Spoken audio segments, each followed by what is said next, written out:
Hi, I'm Vito Russo. Hi, and I'm Marcia Pally, and this is Our Time. One of the hottest issues involved in gaining acceptance for gay people or in trying to pass a gay rights bill is children, teachers, and school. With us tonight, we'll be speaking to Joe Zogby from the Gay Teachers Association, and he'll be talking about some of the questions raised by this volatile issue. Later on, we'll have something very different. Two members of Men Together, New York City's gay men's dance company, will perform a piece from their repertory, and Roger Tolle, artistic director of the company, will talk about the progress of the company that it's had in its first year of existence. Vito? Also tonight on Our Time, I'll be talking to Arthur Bell, Village Voice columnist and author of the books Dancing the Gay Lib Blues and Kings Don't Mean a Thing, not to mention world-renowned authority on cheap Hollywood blondes of both sexes, and Arnie Kantrowitz, who is a writer for The Advocate and the author of Under the Rainbow, two political gay activists with great mouths on their shoulders. But right now, please look at the first answer to one of our questions of the week taken out on Rockefeller Center. Is it ever right to bring a public figure out of the closet against their wishes? Recently, some public figures have come out and openly acknowledged their homosexuality, like Johnny Mathis recently has done, and various either entertainers or politicians or whatever. And they've done it voluntarily. What I'm asking today is, do you feel it's ever right for somebody who is gay to be exposed? No, I don't think so. Nobody should be coerced or forced in anything they don't want to do. If they're good in their job, whatever they're doing, they should hold their jobs. If they're capable people, just like anybody else, if they're not capable of handling their job, they should be let go. If they're efficient, and what they do in their, in their private life is their business. But if they can hold their job and do it without any trouble or broadcasting anything what their private life is, they should hold their job.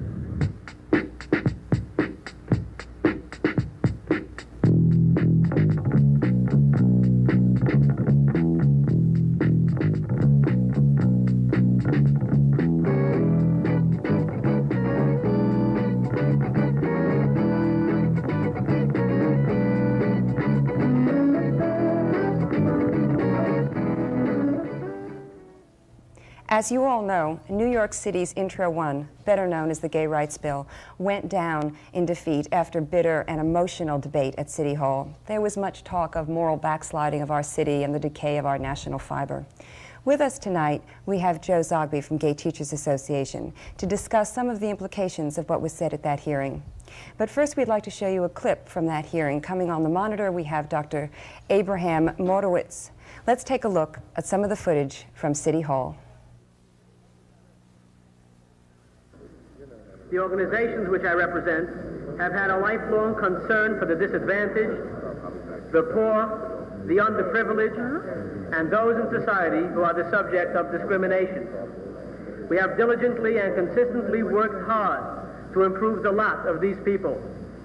Agudath Israel is a 60-year-old national Orthodox Jewish movement headed by the country's foremost Jewish scholars. While we recognize that persecution or arbitrary discrimination against homosexuals is an injustice, we believe that the proposed bill goes to the opposite extreme in that it affords government sanction of homosexual determination to impose their unacceptable lifestyles on school children, families, and the community in general. You're asking me, do I believe that gay people are dangerous? Hi, could you tell me how you feel about that business, that safety in the schools, the implication being that gay people are dangerous to school children? Well, frankly, I'm not quite sure how we're going to be dangerous. We're certainly no more dangerous than heterosexual teachers. Primary concern for me as an educator is to teach students, be it English, history, whatever it is. The fact that I'm homosexual should have nothing more to do with it than a heterosexual teacher's sexuality has anything to do with that. Perhaps the concern is that once students become aware that there are gay teachers who are effective and doing a wonderful job, many young people will stop believing that homosexuality is an evil thing, and perhaps that's what the good rabbi is concerned about.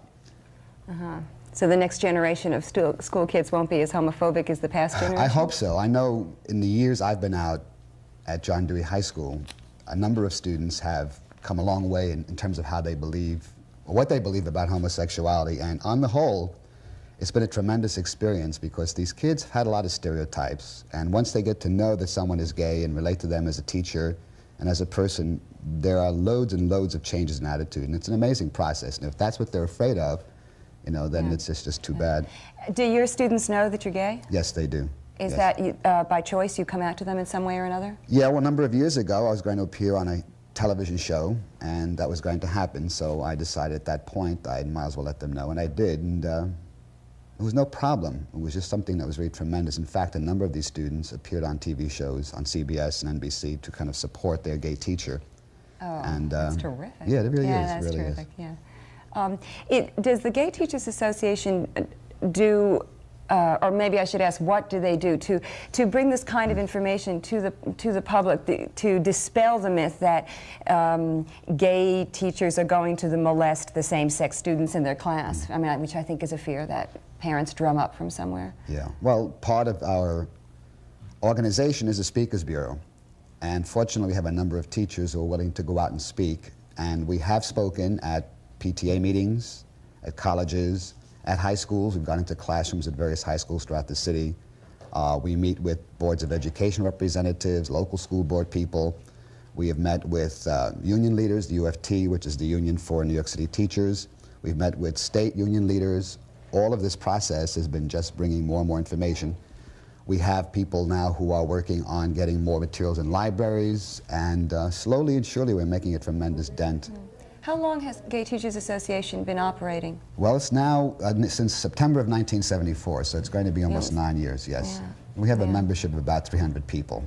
Is this a New York City organization, or do you have chapters throughout the country? Or? Well, the organization that we have started in New York City. Subsequent to that, there are now, I believe, 6 gay teacher organizations throughout the country, and one in Australia and one in Canada that we know of. Oh, that's okay. So it's very pervasive. There are a lot of gay teacher groups going around. I'm interested in what kinds of things you do with the students, if you do stuff with the students themselves. You talked about a change that your students had undergone. Is it just by dint of knowing you personally, or is it by something more organized, or groups of you doing, or? Well, in my particular case, what happened was, first it was me and knowing who I am. That made the biggest difference. Then slowly what began to happen, I became what they call the homosexual in residence in the school. So a number of my colleagues, it was funny, it was really funny. So a number of departments would suddenly, because of the friendships I had with various teachers, they would assign topics on homosexuality. And students would come to my office and we'd have these discussions on it. I'd give them information, I'd refer them to the National Gay Task Force or to library material. I was invited a number of times to speak in courses in other departments. So I began to appear in classrooms as the resident homosexual. And students would ask questions, so that was one phase of it within the school. And then more and more, as students became aware of it in terms of just learning about literature, about history, it used to amaze them how many people they've studied were homosexual. Famous figures, you mean? Very, very famous figures. In fact, one day we did a whole discussion around Tennessee Williams. We were doing A Streetcar Named Desire. And after we discussed it thoroughly, I asked them to consider this play in terms of the fact that the author is homosexual. Does that make a difference in terms of their perceptions? Were you teaching the play in your own class? Yes, I was. Yes, yes. And the same with a novel like Death in Venice, when we began to discuss that and deal with the issue of why this man spends so much time and energy in pursuing this young man. Is it really just an aesthetic love of beauty, or is there something more to it? Why does a man dye his hair, stay in a city that is having a disease, killing everybody? And students are very responsive to that. In a play like Othello, raising a question as to why there's so much animosity between Iago and Othello. Does this go beyond just the jealousy over losing a powerful position, or could there be more things? And on and on and on. There's so much in literature already.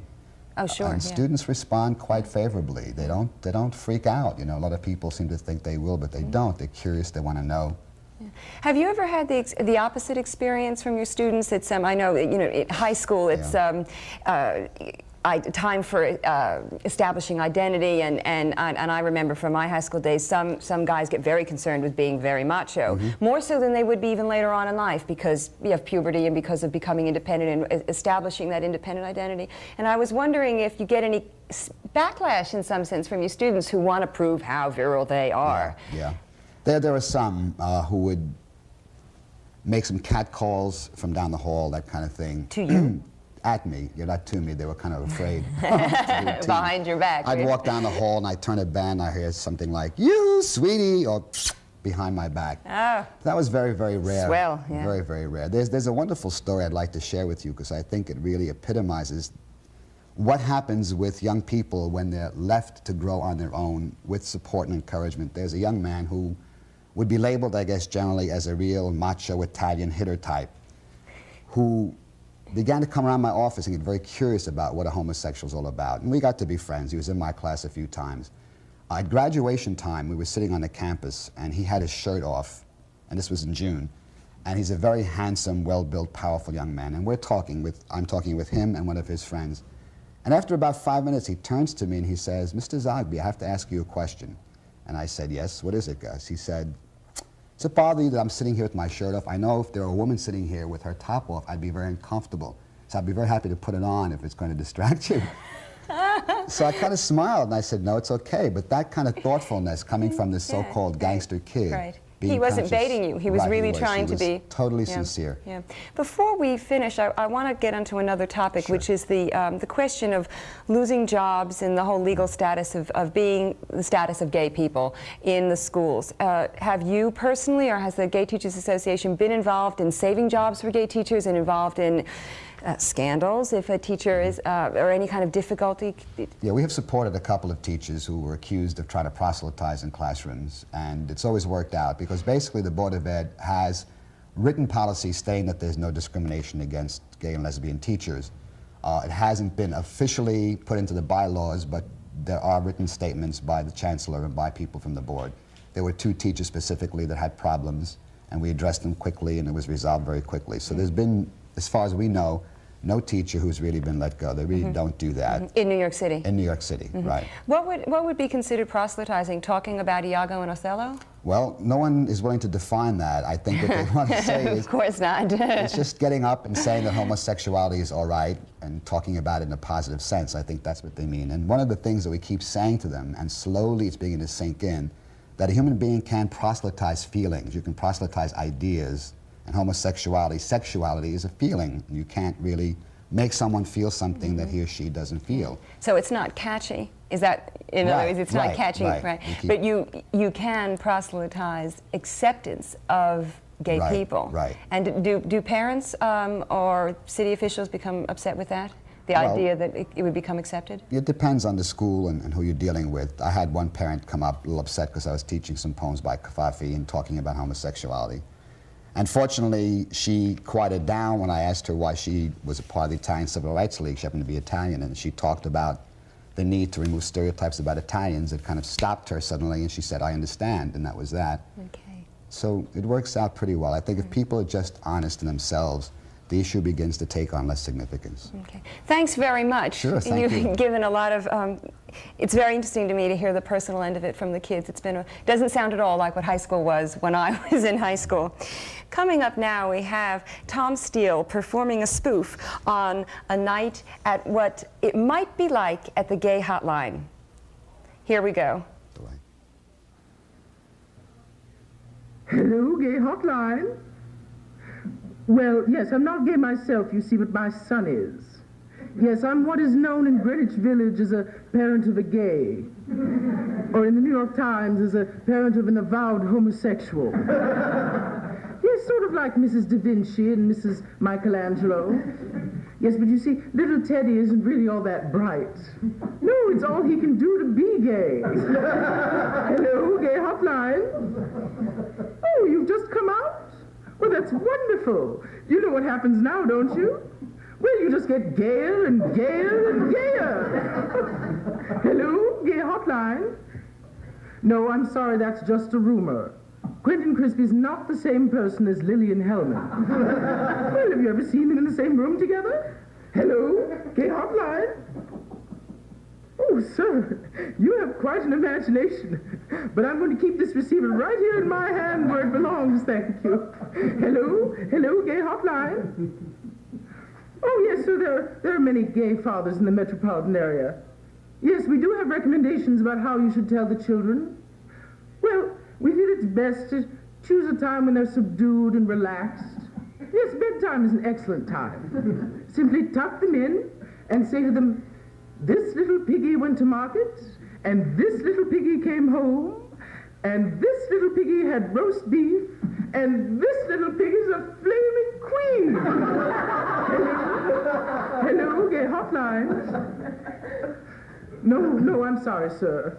Gay hotline is not funded to prevent straights from committing suicide. You want the suicide hotline? Yes. Hello, gay hotline.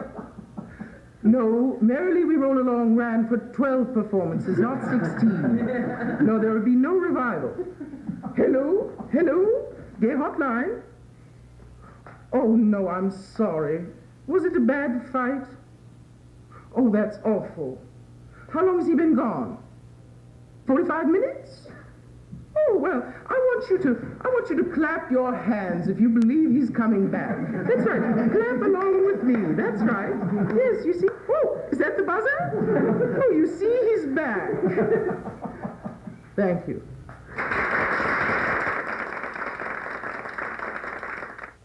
This portion of our time is brought to you by Christopher Street Magazine.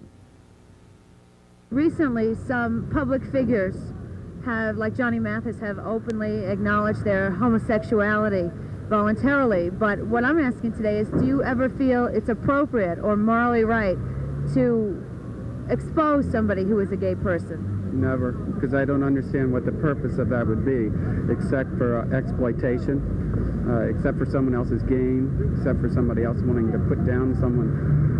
I think there is a question in the gay community of whether there should be forced exposure. You know, even gay people exposing other gay people. I still don't go along with this. I think everyone should have their own degree of privacy, should feel that when it's their time to come out, that's the proper time to come out, and on their own time, and with their degree of to what extent they want to come out. To forcibly expose someone else, I would say, is not right. I think it's very important, however, for a public figure who happens to be gay to acknowledge that fact.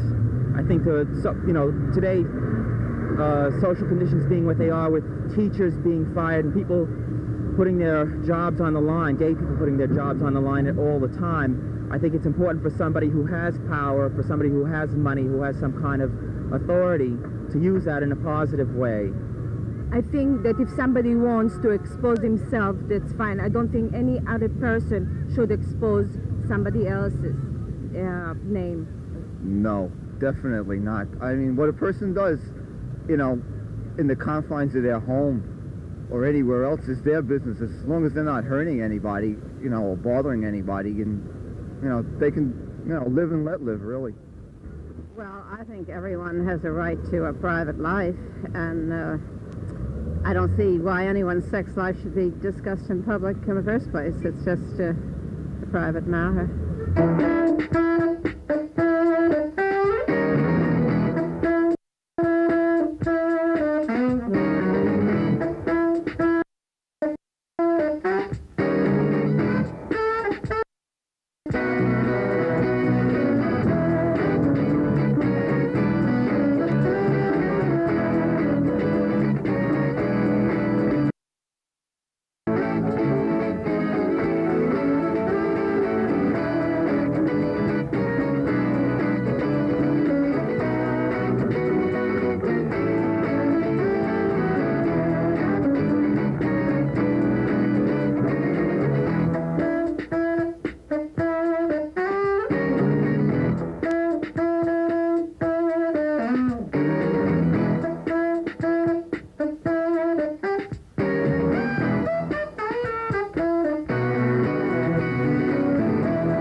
Gardens, Queens, New York.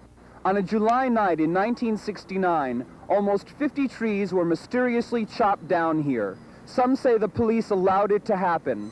A vigilante group, angry at gays for meeting here, had been openly patrolling the park. The Mattachine Society decided to do something. Jim Owls was there. We were concerned about the fact that gay people were being harassed.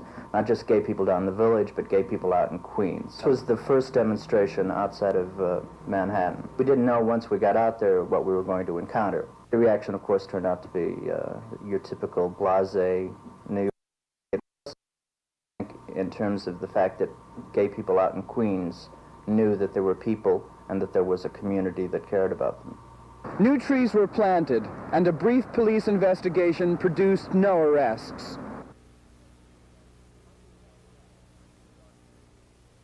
I'm here with Arthur Bell, who many people know through his work in the Village Voice, his column Bell Tells, and through his books, Kings Don't Mean a Thing and Dancing the Gay Lib Blues. Arthur was present at the creation of the modern-day gay activist movement in America and probably knows more about Shelley Winters than any one of her husbands. Welcome, Arthur. Well, it's a pleasure being here. I wish I were a little more comfortable. My pelvis is about a mile ahead of my neck, but I'm told I have to sit this way for photography reasons. We've been trying to get I hope it comes out real good. I really hope it comes out real good, because if it doesn't, somebody's going to pay for this. Well, you look like Joan Collins in The Egyptian. Thank you. You look like Gene Tierney and Laura. Yeah. So anyway, what do you want to know? So what are you writing this week? What's going on? You mean about the column? Yeah. Anything? What's around town? Just the usual junk. Well, I mean, it's so inane in terms of this show. I saw that Neil Simon show, Brighton Beach Memoirs, the other day. So yesterday I spent about an hour with its young star Matthew Broderick. And this is kind of interesting because he had played Harvey Fierstein's son in Torch Song Trilogy, you know? And he was, I guess, around 19 when he did that. I asked him if there was any problem about playing a young, gay, homosexual son of Harvey Fierstein hurting his career, and he said not so far as he's concerned, but his agents had problems with it. So that it should exist in this day and age is something that he brought up. You know, he says it's also dumb, it's also foolish. So we went into this whole thing about the problems that various actors had in being cast in making love. And I told him that William Hurt was one of the actors, and he just was agog. He couldn't believe that somebody who was, quote, a real live professional actor who likes doing off-Broadway stuff as much as he does movies should have a problem with something like that. It's always the agents. They always tell you. Yeah, I think it is the agents more than it is the actors. And gay agents a lot. I mean, maybe not in this case. Sad to tell that we don't know about this particular agent, but that in more cases than not, it is the gay agent who is very much concerned about the client, straight client. Exactly. Dum, dum, dum. Did you want to, you said something on entertainment, tomorrow's entertainment tonight about Neil Simon? Oh yeah, that was kind of, speaking of dum, dum, dum, I don't know where it came from, my soul of souls, but I call him the Kaposi sarcoma of modern day playwrights. And about 10 people fainted. I'm sure your entire audience is fainting this very moment. However, that's neither here nor there. I want to ask you one question that I think would be interesting for for the people who watch here. I remember when I was growing up, the columnists that I read were like Winchell and Leonard Lyons, and you seem to be the only person left who's doing sort of a New York diary of everything that's happening around New York nightlife. Is this a dying form or something? I mean, I don't know. You see, most of the other columnists do items, things that can be phoned in. And the way that I do the column is that I have to be there. I don't do things via telephone. Yeah. I have to run around. Also, something that I don't know whether your readers are aware of this, but I make it my business each week to put in something gay in the column. I mean, even if it's through inference. And I've been doing this now, I guess, knowingly for the past 6 months. All along I've been doing it, but not as much as I've been doing it. And it's because Jeff Weinstein recently said, you know, some kid from out there may be reading your column and he might be reading about, well, you said Shelley Winters, and suddenly some little crack comes in about something to do with homosexuality. And it makes him feel good that somebody is actually writing this in context of, the overall straight press. So I do it, and it's very easy. I mean, it comes instinctively. Right. I don't do it. I kind of do it deliberately, but it also comes instinctively. Who is probably, out of the movie stars you've interviewed, the least homophobic of the straight movie stars you've interviewed, and maybe the most homophobic? Well, it's funny that I think perhaps 85% of those that I interview know about me, and most of them keep their mouths shut. But occasionally somebody like the old-timers. I remember when Evelyn Keyes did her autobiography, and she came to town, and it was the time of the Anita Bryant business, and she started questioning me about Anita Bryant. And Evelyn Keyes is a very sophisticated woman, who has been around for a long time and knows her way around, and was very interested. She really didn't want to talk about herself. She wanted me to talk about Anita Bryant. Lee Grant has been like that. The men, it's a little bit of an embarrassment sometimes when something just coincidentally comes up. Nobody has actually been homophobic to me to my face. But a word here, a word there. The person that has given me the most problems is that William Atherton, who's a member of the Aesthetic Realist. And, well, he's a case to himself, And he so much has told me that he was gay, and then when he watched something on David Susskind's show where the gays versus the aesthetic realists, he decided that he was going to become an aesthetic realist and chuck his homosexuality to the wind. And as a result of that, the sadness is that he's really a very, very good actor, and because he tends to get on platforms and talk about aesthetic realism, it's fucked up his career. Mm-hmm. It really has. When he did Day of the Locust, he said, if you want to interview me, you got to know about the precepts, the concepts, precepts of aesthetic realism. He doesn't want to talk unless you'll discuss that. And you can't bump into him in the street without him getting you by the collar and saying, I didn't like what you said about, and so on and so forth. Do you get that a lot from gays who call you a son of a bitch and say that you should be covering what they think you should be covering? I used to, but I think by now they know that I'm going to do whatever the hell I want to do, and if something interests me, I'll do it. I don't have anybody telling me what to do or what not to do at the paper, especially what not to do. Right. So if something like the blues raid happens, I'll be down there and I'll write about it. But I can't write about every household quarrel that takes place in Manhattan or in Queens. And there's a lot that just doesn't interest me anymore. I mean, I think that it should be, that it should be covered, but not by me. Yeah. And maybe a lot of it shouldn't be covered.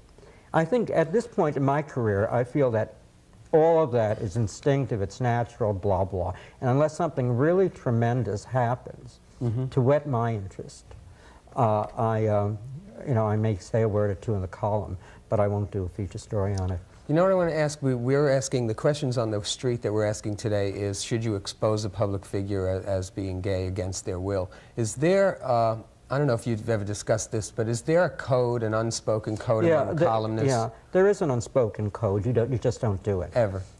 Never, no. I mean, at least among the columnists that, Lewis Smith wouldn't. I don't. Right. I wouldn't think to do it. I mean, what's the point? Yeah.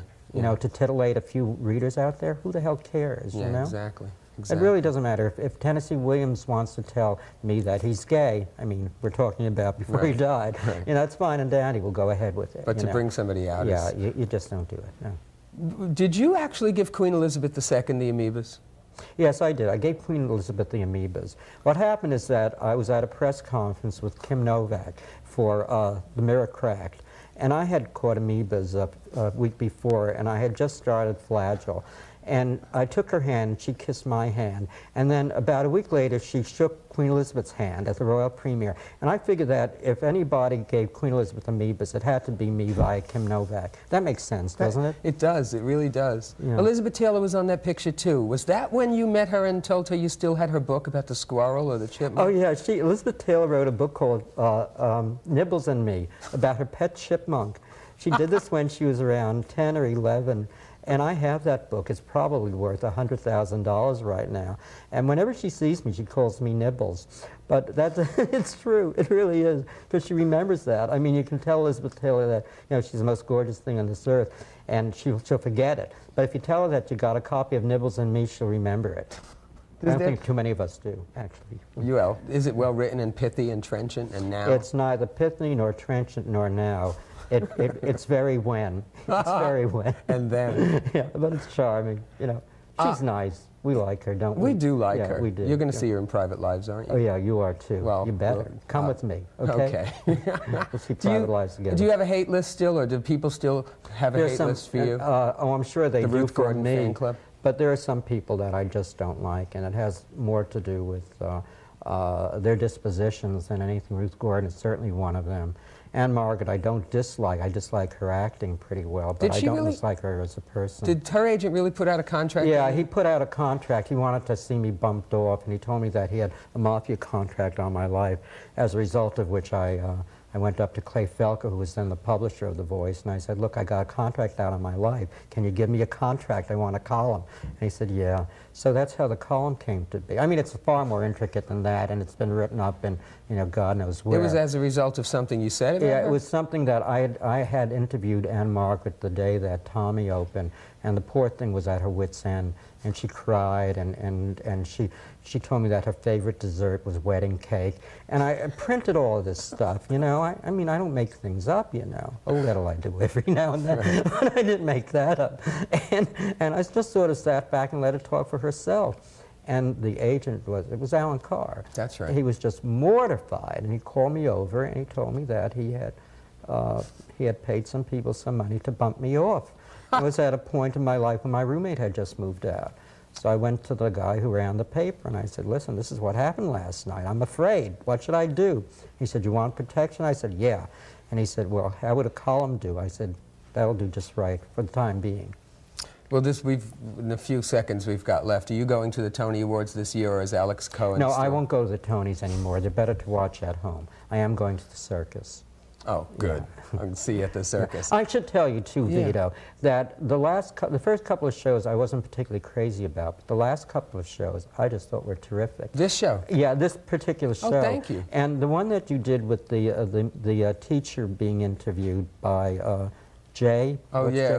It was just so damn nice. And that's the kind of show that we've needed for at least a dozen years. We probably needed it for 100 years. Well, we have so I want to thank you and everybody involved with this show for gay television. Yeah, gay television. Let's you've got to more come of back it. and do this again, because this is too short. I know. Well, Thanks thank you. a lot. I will. Yeah. And now, Men Together is a dance company which is composed of gay men, and they have just completed their second sold-out season in New York. A few weeks ago, Our Time's Marcia Pally went and caught an afternoon rehearsal of a dance piece called The Glade, and you're going to see a small portion of The Glade performed, and then Marcia Pally is going to interview the company's artistic director and choreographer, Roger Tolle. So stay with us.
Why did you start Men Together? It was started last year in 1982. What motivated you to begin it?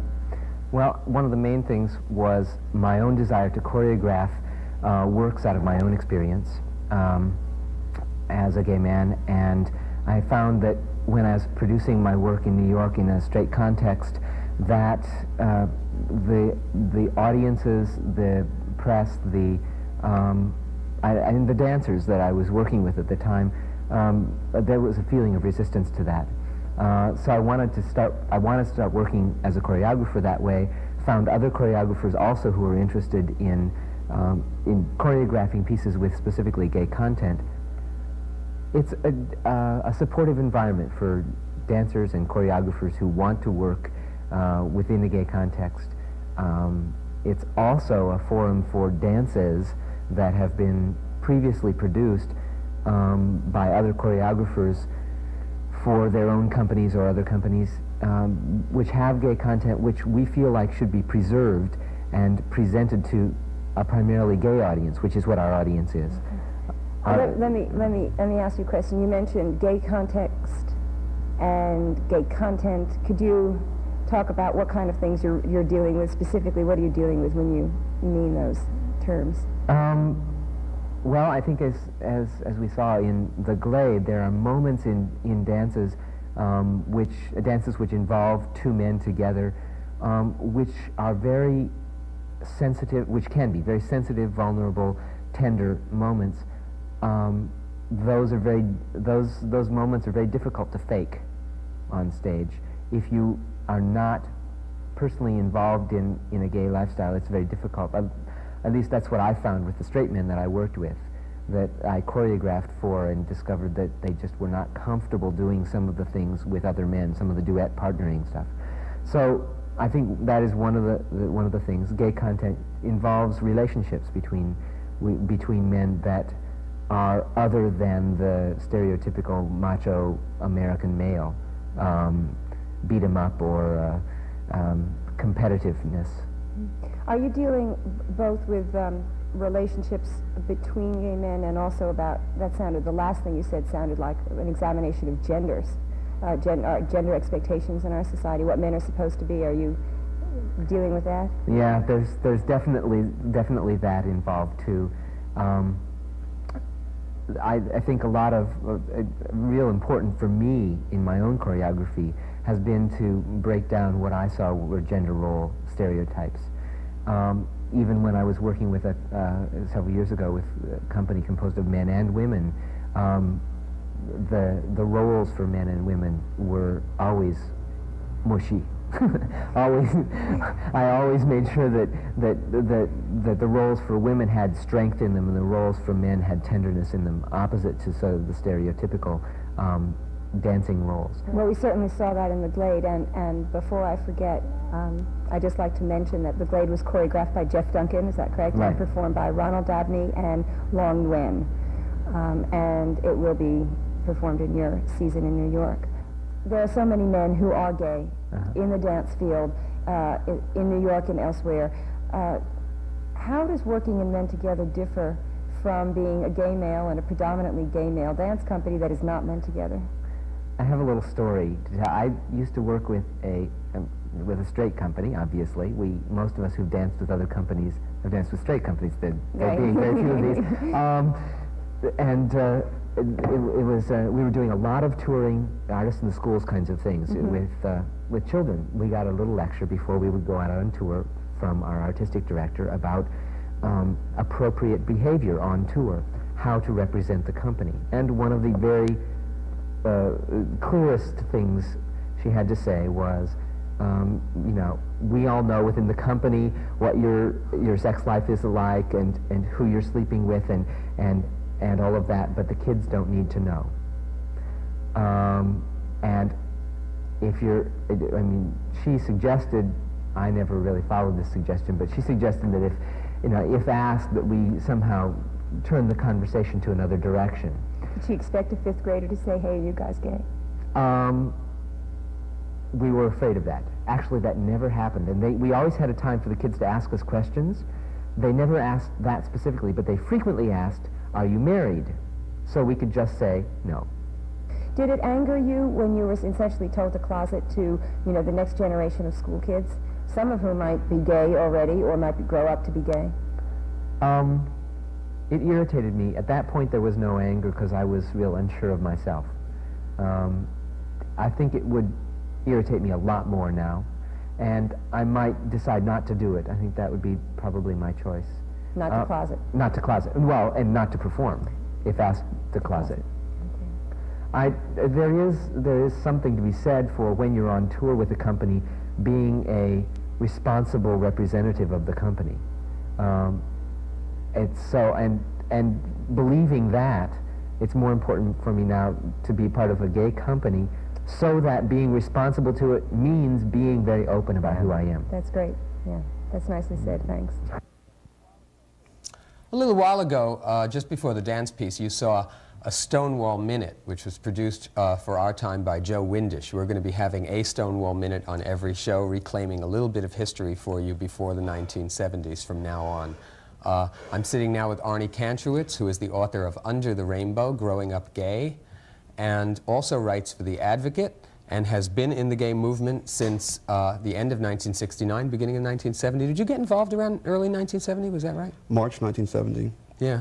I saw an ad in the paper, and it was a very crucial time in my life. I had just been threatened with blackmail, gone through all kinds of misery. And I just went to a meeting. I was never a meeting goer, and then I got hooked on meetings. I couldn't stop for years. Those days, I enjoyed it. I remember you getting ridden down by a horse in front of City Hall Park and getting thrown into jail.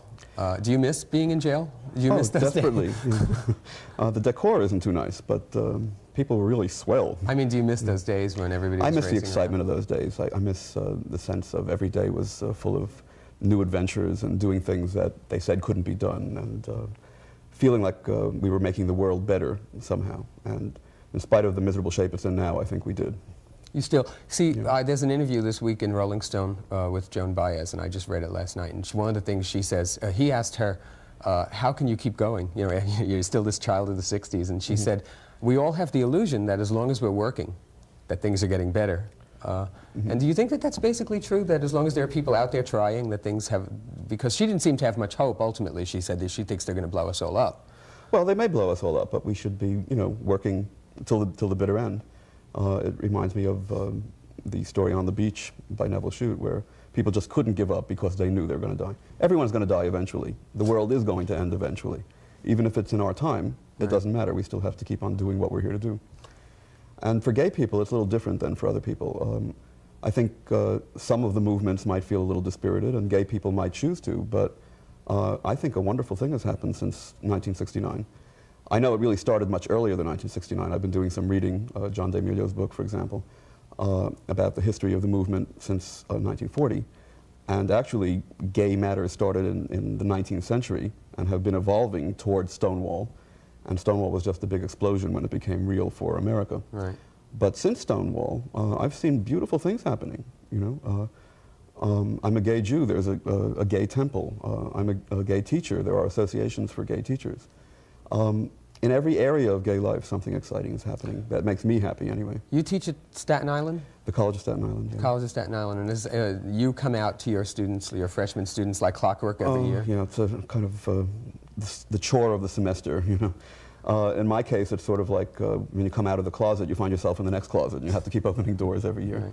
But it's become sort of fun to do. I either read them a little bit from my book, or weird things happen. One time I remember I was teaching a speech class, and we were sitting in a semicircle, and a student across from me was a woman. I was sitting at one end of the circle, of the semicircle. She was at the other end, kind of horseshoe. Right. And she's doing her knitting while listening to the speeches, and the speech was about feminism, supposedly. Well, what it was about was suffragettes of the 1920s, which I thought was a little bit dated.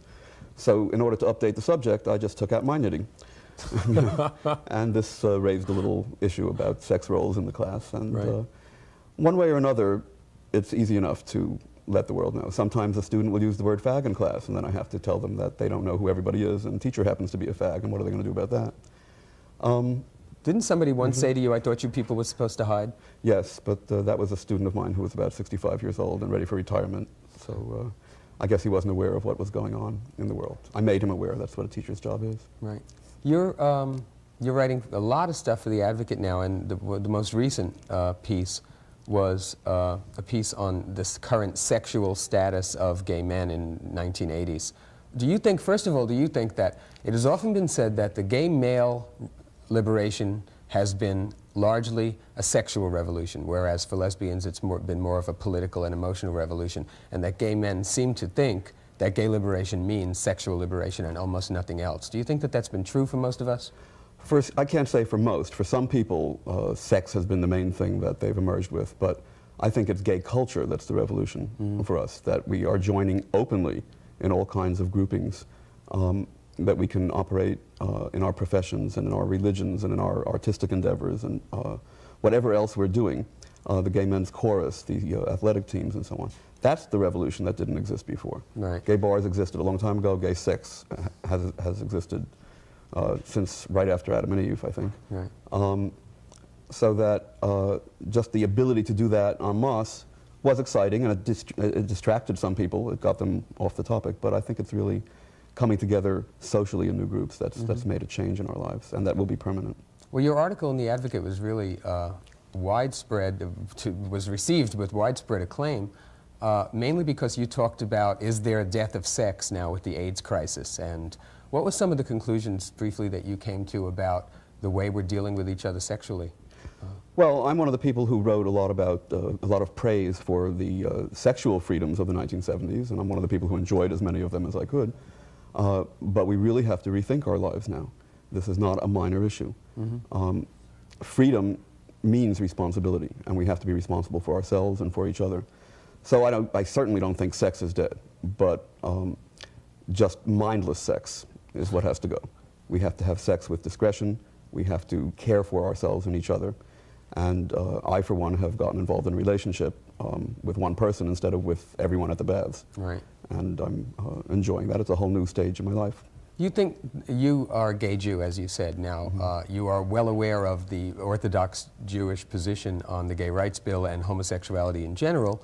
Are you able to sort of square this, number one? And number two, do you think that this whole AIDS epidemic is going to be used by both the Jews and the Catholics who are opposed to us as a weapon?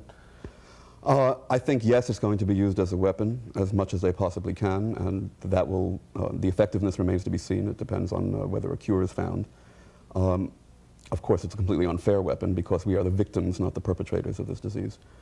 And squaring away gay and Jewish, well, if I have to choose between the two, I feel gayer than I feel Jewish, as much as I feel steeped in my own background. I feel like I'm ethnically and culturally a Jew, but my feelings are with gay people right now, especially when Jewish people who should know better turn on them. Do you, one of the things that's been suggested, by the way, by various people in the community to combat the AIDS epidemic is to close down the baths and places like the glory holes. Do you think such a thing could be achieved, and would you want to see that happen even if it could? I don't think it could be achieved. It would spring up in some other form, and I don't think it should be, because I think freedom of choice is a very important issue that should not be swept under the rug. I think that people should be informed as to the dangers that exist and should be free to make their own choices. Smoking causes cancer. Have they banned cigarettes? Right. Maybe we could print dangers to your health on the sides of tricks and sex partners. And you're working on a book now, by the way? Yes, since right after the flood, I've been working on a book. It's a novel based on a 20th century man who falls in love with Walt Whitman and has dialogues with him in his dreams. And if he doesn't get out of my dreams soon, I'm going to be in trouble. So I've been putting this on paper for quite a while, and I'll call you when it's finished. Right, or during. Right, every 10 minutes. Can you tell me quickly, do you have a next article for The Advocate that you're working on now? You had been. Yeah, I'm working on a piece for about what I think is the next stage of gay liberation. Now that we've accomplished what things we have and failed to accomplish some things, where do we turn next? And basically what I see is that gay people have to start making coalitions with other groups. And we've other achieved, minority groups? Yes, not just a patchwork majority, but we have achieved some level of credibility now. attracting serious politicians and national politicians to our fundraisers and so on, and making some real gains in the world. And I think it's time for us to ally ourselves with other groups. We have mutual needs, and it will sensitize us to their problems and hopefully sensitize them to our problems and work to our mutual benefit. Terrific. This is great. We should do this family-type show more often. I've seen people from the early days of the movement all through tonight's show. I want to thank Arnie for being with us tonight, and also tell you a little bit about next week's show, if I can remember, although I don't think I can. Let's see, who is on next week's show? Vito, did you forget your lines again? Yes, I'm afraid so. On next week's show, we're going to be talking about drag, and we're going to be having on with us the gay bank robber and transvestite after whom the role was modeled in Dog Day Afternoon. And I think we're also going to be having Sister Missionary Position. Wait, are we having Sister Missionary Position? We are having Sister Missionary Position of the Sisters of Perpetual Indulgence, who will talk to us about gay male nuns and drag queens and politics, and also Sylvia Rivera, who was a very famous tough drag queen from the early 1970s. Great, all of Jerry Falwell's favorite people. Yes.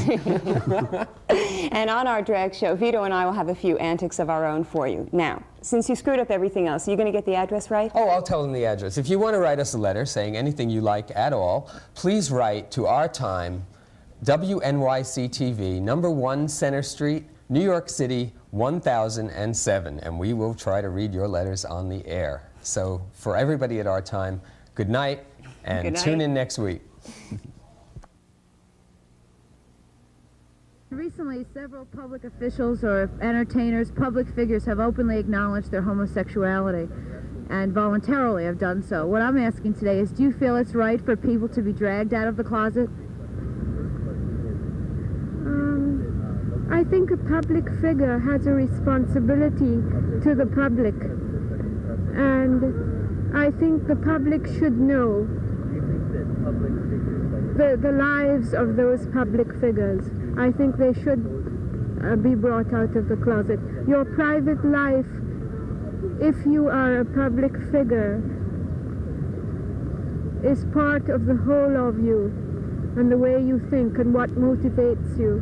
And consequently, the public should know who they're dealing with.